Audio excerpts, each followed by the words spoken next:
Salut Jackie! Bonjour Laure, tu vas bien? Alors, ouais, ça va? Est-ce que tu es prêt à repartir, à rouvrir tes entrepôts, à relancer ton activité? Au fait, je suis prêt tous les jours là. J'étais au bureau ce matin, tu sais. Ouais, mais il y a personne dans tes entrepôts. Non, il n'y a que moi. Ouais, t'es tout seul. Et alors, comment tu vas faire pour recommencer à s'occuper de tes livraisons? Tu mises quoi sur une réouverture des commerces quoi le 15 juin? Tu veux les approvisionner avant? Tu vas Le t'organiser 11 comment? mai, tu veux dire.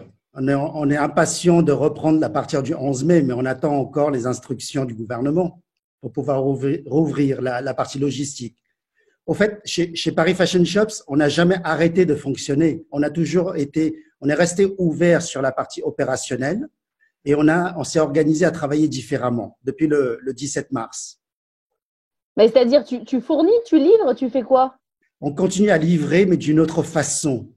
Le Covid a complètement fait changer notre façon de fonctionner. La première semaine qu'on s'est arrivé, du coup, la première semaine, l'impact était catastrophique parce qu'on était sur un taux de chiffre de moins 80%. Du coup, nous, on s'est confinés. Pendant 3 semaines de temps, on a réussi à faire changer la façon de travailler. On a délivré, au bout de 3 semaines, plus de 500 sites Internet B2B pour nos vendeurs. D'accord. Donc, c'est-à-dire que tu fonctionnes quand même, hein?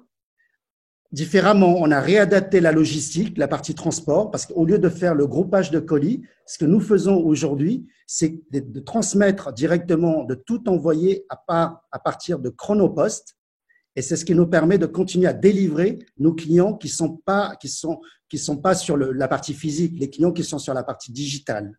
Et aussi les pays qui ne sont pas confinés. Concrètement, sur ton chiffre d'affaires d'avril, l'impact, c'est combien? 80% de moins sur la première semaine de confinement. Et là, au bout d'1 mois, le business reprend et repart normalement, je dirais.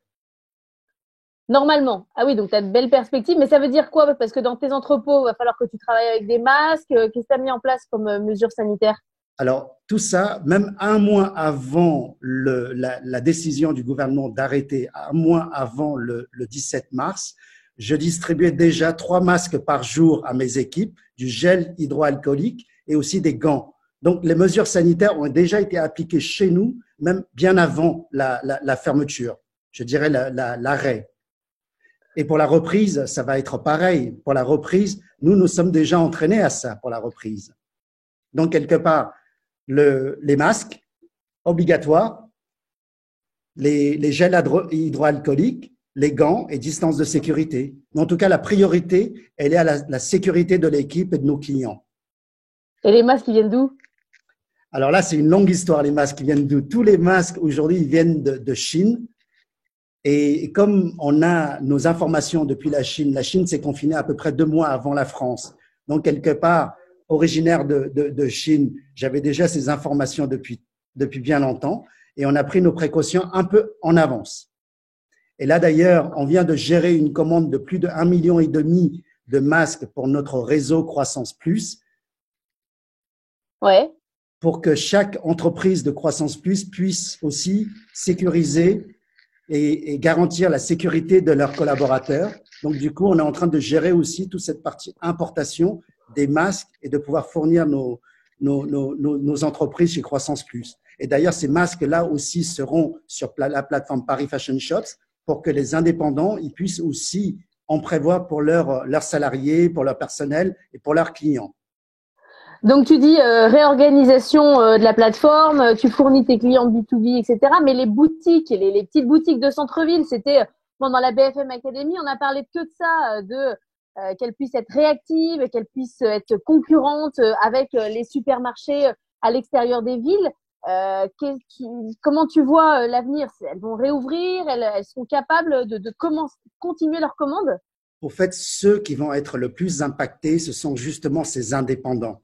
Mais en même temps, je dirais que ces indépendants, ce sont tous des indépendants, des entrepreneurs. Donc, quelque part, le système D fait partie de l'ADN des entrepreneurs.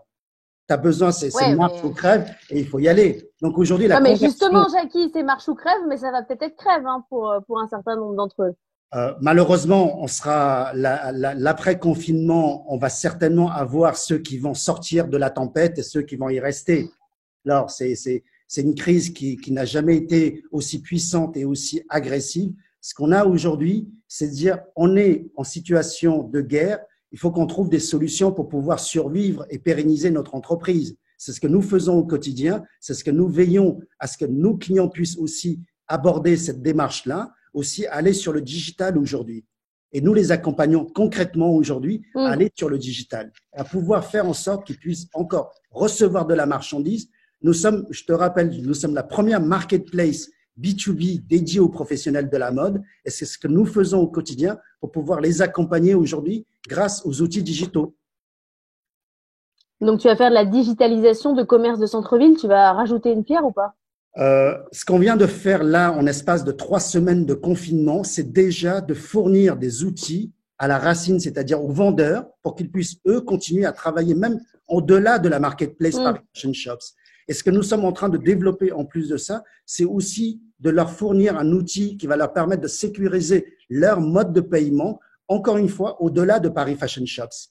Ça veut dire que toute la réflexion, ce qu'on est en train de réaliser, c'est quand même nous adapter la façon la plus efficace et la plus concrète pour que nos clients ils puissent continuer à tourner. Nos clients, c'est à la fois les vendeurs, les marques, les grossistes parisiens, et c'est à la fois les clients de boutiques indépendantes. Donc là, dans le mois à venir, on va attaquer cette partie de digitalisation des boutiques indépendantes pour leur fournir aussi des outils. On a un kit de communication de prévu à leur donner dès l'après-confinement.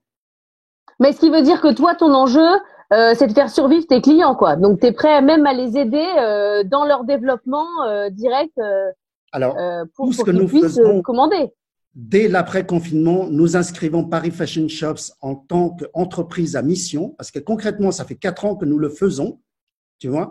Donc, à partir de ça, Mm. tous les 500 et quelques sites Internet B2B que nous avons fournis à nos vendeurs ont été fournis gracieusement, totalement gratuits. Le chronopost que nous payons aujourd'hui pour pouvoir délivrer nos clients, toute la différence de coût, c'est Paris Fashion Shops qui supporte ce coût, qui finance ce coût. Si mes clients ne sont plus là, il n'y a plus de Paris Fashion Shops. Donc, quelque part, c'est l'intérêt de mes clients qui prime avant tout. C'est la survie de mes clients qui en découle, qui fait que Paris Fashion Shops peut encore perdurer ou non. Ok. Super, merci Jackie, c'était super clair. Et à bientôt hein, pour la saison 15 de la BFM Academy. C'est pas fini, À on se reverra à la rentrée. très vite, Laure. Merci à toi. Ciao.